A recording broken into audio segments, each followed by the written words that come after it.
गाने का बोल सज के सवर के जब आवेल तू। फिल्म मुकद्दर, ये फिल्म 2017 में आया था और हद तो जब हो गया ये गाना, ऐसे पहले कई सारे रिकॉर्ड तोड़ चुका है भैया।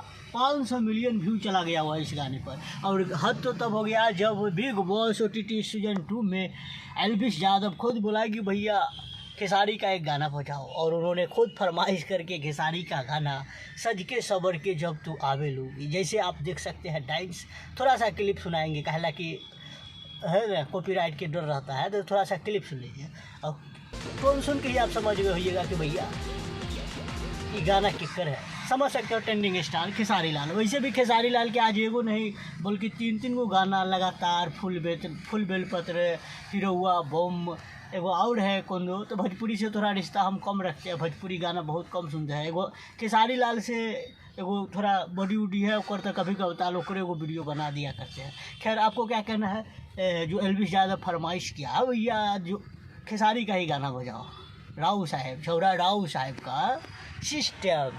खैर एल्विश यादव जो एल्विश यादव